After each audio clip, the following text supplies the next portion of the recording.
Hi viewers, இன்றைக்கான வீடியோவில் என்ன நடக்கலாம்னு சொல்லிட்டு பார்க்கலாம். வீடியோக்குள்ளே போகிறதுக்கு முன்னாடி நம்ம சேனலை லைக் அண்ட் சப்ஸ்கிரைப் பண்ணிவிட்டு கொஞ்சம் சப்போர்ட் பண்ணுங்கள். வாங்க இப்போ வீடியோக்குள்ளே போகலாம். எபிசோட் ரொம்பவே இன்ட்ரெஸ்டிங்காக போய்கிட்டு இருக்கு.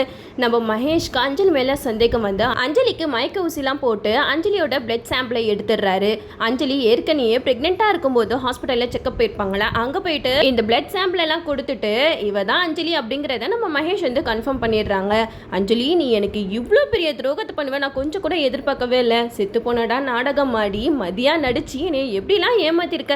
வழக்கமாக நான் தான் எல்லாருமே ஏமாத்தி பழக்கம், ஆனால் என்னையவே நீ ஏமாத்திட்ட பத்தியா, ஈரி உன்னை எப்படி நான் பிடிக்கிறேன் பாரு அப்படின்னு சொல்லிட்டு நம்ம மகேஷ் வந்து அஞ்சலி கிட்ட எதுவுமே தெரியாத மாதிரி காட்டிக்கிறாரு. எப்படி நம்ம அஞ்சலியை மாட்ட வைக்கிறது அப்படின்னு சொல்லிட்டு மகேஷ் வந்து தீவிரமாக பிளான் போட்டுக்கிட்டு இருக்காங்க. சரி, அந்த அம்மாவை கண்டுபிடிச்சி நான் எந்த குடோனில் அடைச்சி வச்சனோ மறுபடியும் அதே குடோனில் அடைச்சி வைக்கிறேன். அதை உனக்கு தெரிகிற மாதிரி நான் அந்த ரவுடிங்க கிட்ட பேசினா கண்டிப்பாக நீ அங்கே வந்து அவங்கள காப்பாற்ற வருவல்ல, அப்போ உன்னைய கையும் கழுவுமா நான் பிடிச்சிடறேன் அப்படின்னு சொல்லிட்டு மகேஷ் வந்து அந்த பிளானை போட்டுட்டு இருக்காரு. அஞ்சலி மகேஷோட போனை ஹேக் பண்ணதையும் மகேஷ் வந்து கண்டுபிடிச்சிடுறாரு. அதனால நம்ம மகேஷ் வந்து அந்த ரவுடிங்க கிட்ட சொல்றாங்க, டே அந்த அம்மாவை அந்த குடோன்லயே கட்டி போடுங்கடா அப்படிங்கிற மாதிரி சொல்ல, இதை கேட்டுட்டு அஞ்சலி வந்து அந்த அம்மா அப்பா அங்கதான் இருக்காங்களா, அவங்களை எப்படியாவது காப்பாத்தி ஆகணும் அப்படின்னு சொல்லிட்டு நம்ம அஞ்சலி முருகன் அம்மாவை கட்டி போட்டு வச்சிருக்க இடத்துக்கு போறாங்க. அங்க போனதை பார்த்ததுமே மகேஷ் வந்து, அஞ்சலி நீ என்கிட்ட வசமா மாட்டிக்குவ, இனிமேட்டு நீ என்கிட்ட இருந்து தப்பிக்கவே முடியாது அப்படின்னு சொல்லிட்டு அஞ்சலியை ஃபாலோ பண்ணி மகேஷும் போகிறாங்க. அந்த குடோன்குள்ளே ரவுடிங்கெல்லாம் இருக்கிறாங்க. எப்படியோ நம்ம அஞ்சலி வந்து உள்ளக்க போயிட்டு கீழே இருக்கிற மண்ணை அந்த ரவுடிங்க கண்ணில் தூவிட்டு அந்த அம்மாவுக்கு கட்டி போட்டிருக்க கயிறெல்லாம் கழட்டி விடுறாங்க. அந்த நேரம் பார்த்து மகேஷ் வந்து என்ட்ரி கொடுக்குறாரு. கை தட்டிக்கிட்டே வந்து அஞ்சலி கிட்ட சொல்கிறாங்க, அஞ்சலி சூப்பர், நீ என்ன மாதிரியெல்லாம் நாடகம் ஆடி இந்த மகேஷை ஏமாத்திருக்க. அதை நினச்சி பார்க்கும்போது எனக்கு ரொம்பவே பெருமையாக இருக்குது. என்னோட ஒய்ஃப் வந்து இவ்வளோ டேலண்ட் ஆனவளா அப்படிங்கிற மாதிரி பேசிக்கிட்டு இருக்காங்க. அப்போ அந்த ரவுடிங்க கிட்ட கேட்குறாங்க, இவளை நம்ம என்ன பண்ணலாம், இவளுக்கு நம்மளை பற்றின எல்லா உண்மையும் தெரிஞ்சு போயிடுச்சு, இவளை வெளியில் விட்டால் கண்டிப்பாக இவள் நம்மளை பற்றின விஷயம்லாம் எல்லாருக்கிட்டையுமே சொல்லிடுவா, சொல்லுங்கடா இவளை என்ன பண்ணலாம் அப்படின்னு சொல்லிட்டு கேட்கும்போது அப்போ ஒருத்தர் சொல்கிறான், சார் உங்களுக்கு இவங்க எவ்வளோ பெரிய துரோகம் பண்ணியிருக்காங்க, இவங்களை நீங்கள் சும்மாவே விட்டு வைக்கக்கூடாது, பேசாமல் போட்டு தள்ளிடுங்க சார் அப்படின்னு சொல்லிக்கிட்டு இருக்காங்க. இதை கேட்டதுமே அஞ்சலிக்கு தூக்கி வாரி போட்டுருச்சு. ஐயோ நம்ம நல்லா மாட்டிக்கிட்டோமே அப்படின்னு சொல்லிட்டு அஞ்சலி திருன்னு முழிச்சிக்கிட்டு இருக்காங்க. அப்போ மகேஷ் வந்து அஞ்சலி கிட்ட சொல்கிறாங்க, அஞ்சலி என்னை எப்படியெல்லாம் நீ ஏமாத்திருக்கல, சரி இந்த மகேஷ் வந்து நிறைய பேரை ஏமாற்றி தான் பழக்கம், ஆனால் என்னையவே ஒருத்தி ஏமாத்திருக்கானா அது ரொம்ப பெரிய விஷயந்தான். இந்த மகேஷ்க்கு ஏற்ற ஜோடி தான் நீனு, அதனால தான் உன்ன மாதிரி ஒரு டேலண்டான பொண்ணு எனக்கு ஒய்ஃபாக அமைஞ்சிருக்கா போல அப்படின்னு சொல்லிட்டு மகேஷ் வந்து அஞ்சலியை பார்த்து பேசிக்கிட்டு இருக்காங்க. அப்போ கையில் இருக்கிற கத்தியை வச்சுட்டு இவளை என்ன பண்ணலாம் யோசிச்சுக்கிட்டே இருந்து அப்படியே வயிற்றுல கத்தியால் குத்த போகிறாங்க. அந்த நேரம் பார்த்து நம்ம அஞ்சலி வயிற்றை பிடிச்சிட்டு அப்படியே ஷாக்காகி நிற்கிறாங்க. இதை பார்த்துட்டுமே மகேஷ் வந்து சிரிக்கிறாங்க. அஞ்சலி, அவ்வளோ சீக்கிரம் நான் உன்னை சாவடிச்சிடுவேன் நீ நினைக்கிறியா, அது என்னால் முடியாது, நீ என்னோட ஒய்ஃப், நான் என்னதான் நிறைய தப்பு பண்ணியிருந்தாலும் உன்கிட்ட நான் உண்மையாக தானே இருந்தேன் அப்படிங்கிற மாதிரி சொல்கிறாங்க. இதை கேட்டதுமே அஞ்சலி வந்து பயங்கரமாக கோவப்படுறாங்க. நீ மட்டும் எனக்கு உண்மையாக இருக்குன்னு சொல்லவே சொல்லாத, நீ தானே எங்கள் அப்பாவை கொண்ட அப்படிங்கிற மாதிரி சொல்லும்போது மகேஷ் வந்து சொல்கிறாங்க, அஞ்சலி இது எல்லாமே நான் உனக்காக தான் செஞ்சேன், உங்கள் அப்பாவை நான் சாகடிக்கலை, கொஞ்சமாவது புரிஞ்சுக்கோ அப்படிங்கிற மாதிரி சொல்லும்போது அஞ்சலி வந்து சொல்கிறாங்க, நீ எல்லாம் எனக்காக தான் செஞ்சுக்கிட்டு இருக்கியா, அப்போது இந்த தாலி என் கழுத்தில் இருக்கிற வரைக்கும் தானே நீ என்னோட புருஷன், இந்த தாலி இல்லைனா நீ என்னோட புருஷனே கிடையவே கிடையாதுல அப்படின்னு சொல்லிட்டு அந்த தாலியை கலட்டி மகேஷோட மூஞ்சிலேயே தூக்கி எறிகிறாங்க. அப்போ மகேஷ்க்கு செம்ம கோவம் வருது. அஞ்சலி நீ ரொம்ப தப்புக்கு மேலே தப்பு பண்ணிக்கிட்டு இருக்க, உன் வயிற்றுல வளர்ற குழந்தை அது என்னோட குழந்தை, நீ எப்படி அவ்வளோ சீக்கிரம் தாலியை கலட்டி தூக்கி போடலாம் அப்படிங்கிற மாதிரி சொல்ல, அதுக்கு அஞ்சலி சொல்கிறாங்க, உன்ன மாதிரி ஒரு கேடு கெட்டவனோட வாழ்றதுக்கு நான் தனியாக என் குழந்தைய வச்சுட்டு வாழ்ந்துட்டு போயிடுவேன் அப்படிங்கிற மாதிரி சொல்ல, இதை கேட்டால் மகேஷ்க்கு பயங்கரமாக கோவம் வருது. இதுக்கு மேலே நான் சும்மா இருக்க மாட்டேன் அஞ்சலி, என்னைக்கு நான் கட்டின தாலியை கலட்டி தூக்கி எரிஞ்சியோ இதுக்கப்புறமும் நான் உன்னை விட்டு வைக்க மாட்டேன் அப்படின்னு சொல்லிட்டு அஞ்சலியை கத்தியால கொத்துறதுக்காக வராங்க. அந்த நேரம் பார்த்து நம்ம துளசி வந்து போலீஸ் எல்லாம் கூட்டிகிட்டு வந்து நிற்கிறாங்க.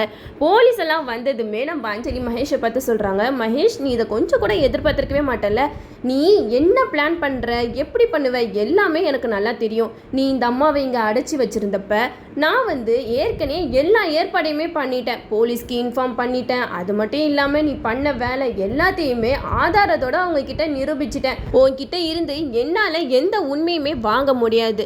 இந்த போலீஸ் எல்லாம் உன்னை விசாரிக்கிற விதத்தில் விசாரிச்சாங்கன்னா கண்டிப்பாக உன்கிட்ட இருந்து நிறைய உண்மைகள் வெளியில் வரும்ல, நீ அவங்கக்கிட்டே போய் எல்லா உண்மையும் சொல்லிக்கோ அப்படின்ட்டு அஞ்சலி பயங்கரமாக மகேஷை பார்த்து நக்கல் பண்ணுறாங்க. அப்போ மகேஷ் வந்து அஞ்சலியை கோவமாக பார்த்தா, அஞ்சலி நீ யார்கிட்ட மோதிருக்க தெரியுமா, இந்த மகேஷ் கிட்ட மோதிருக்க, இந்த மகேஷ் கிட்ட மோதி யாருமே நல்லா இருந்ததா சரித்திரமே கிடையாது அப்படிங்கிற மாதிரி சொல்ல, இது கேட்ட போலீஸ் எல்லாம் வந்து எப்போ உன் டைலாகெல்லாம் அப்புறம் பேசிக்கோ, நீ முதல்ல ஸ்டேஷனுக்கு நட அப்படின்னு சொல்லிட்டு மகேஷை கூட்டிகிட்டு போகிறாங்க. அப்போ அஞ்சலி வந்து முருகனோட அம்மாவை காப்பாற்றி முருகனை எப்படியாவது மீட் பண்ண வைக்கணும் அப்படின்னு சொல்லிட்டு கூட்டிகிட்டு போயிட்டு இருக்காங்க. முருகன் அம்மா கிட்ட அஞ்சலி பேசிக்கிட்டே வராங்க. இனிமேட்டு நீங்கள் கவலைப்படாதீங்கம்மா, அந்த கொடூரன் கிட்டே இருந்து நாங்கள் எல்லாருமே உங்களை காப்பாற்றிட்டோம். நீங்கள் இவ்வளோ நாளாக தேடிக்கிட்டு இருந்த உங்கள் பையன் வேற எங்கேயுமே இல்லை, எங்கள் கூட தான் இருக்காங்க. அவர் எங்கள் அண்ணனா, சின்ன வயசுலேருந்து எங்கள் கூட தான் வளர்ந்துக்கிட்டு இருக்காங்க அப்படிங்கிற மாதிரி அஞ்சலி வந்து முருகனோட அம்மா கிட்ட சொல்லி கூட்டிகிட்டு வராங்க. இதெல்லாம் கேட்டதுமே அந்த அம்மா ரொம்பவே சந்தோஷப்படுறாங்க. என்னோட பையனை நான் பார்த்தா போதும் அப்படின்னு சொல்லிட்டு ரொம்ப எக்ஸைட்டிங்காக வீட்டுக்கு கூட்டிகிட்டு வராங்க.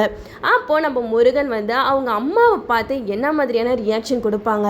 அது மட்டும் இல்லாமல் இந்த மகேஷ் அனுபவிச்சுட்டு இருக்க சொத்து எல்லாத்துக்குமே அதிபதி இந்த முருகன் தான் அப்படின்னு சொல்லி அந்த சொத்தை எல்லாத்தையுமே நம்ம முருகன் பேர்ல மாற்றி எழுதி கொடுத்துடணும். என்னடா இது எல்லா உண்மையும் டக்கு டக்குன்னு வருது, ஒருவேளை இந்த சீரியலை முடிக்க போறாங்களா அப்படின்னு சொல்லிட்டு நம்ம எல்லாருமே திங்க் பண்ணிட்டு இருந்தோம். அதுக்கேற்ற மாதிரியே எல்லா நியூஸுமே ஃபேக் நியூஸாக தான் வந்துக்கிட்டு இருக்கு. அதுக்கு அதிரடியாக சௌந்தர்யா ரெட்டியை ஒரு கமெண்ட்ஸ் பண்ணியிருக்காங்க. Please don't spread fake news அப்படின்னு சொல்லிட்டாங்க. ஏன்னா இந்த சீரியல் வந்து இப்போதைக்கு முடிய போகிறது கிடையவே கிடையாது. இன்னும் நிறைய எபிசோட்ஸ்லாம் போகுது. ஏன்னா அவங்க சொன்னதை வச்சே நல்லா தெரியுது இந்த சீரியல் வந்து என் கிடையாது, எல்லாருமே வந்து ஃபேக்காக தான் நியூஸ் போட்டுட்டு இருக்காங்க. ஸோ யாருமே பயப்படாதீங்க, இந்த சீரியலை அவ்வளோ சீக்கிரம் முடிச்சிட மாட்டாங்க. ஏன்னா இந்த சீரியல் வந்து ரொம்பவே விறுவிறுப்பாக போய்கிட்டு இருக்கு. இந்த சீரியலுக்குன்னு தனியாக ஒரு ஃபேன்ஸ் பட்டாளமே இருக்காங்கன்னு தான் சொல்லலாம். அதுக்கேற்ற மாதிரி இந்த சீரியலை சூப்பராகவே மூவ் பண்ண போகிறாங்க. அது மட்டும் இல்லாமல் இந்த சீரியல் வந்து கன்னடத்தோட ரீமேக் தான். ஸோ இந்த கன்னட சீரியல் வந்து எப்படின்னா நம்ம துளசி வெற்றி கேரக்டரில் இருக்கிறவங்களோட சீன்ஸ் எல்லாம் சூப்பராக இருக்கும்.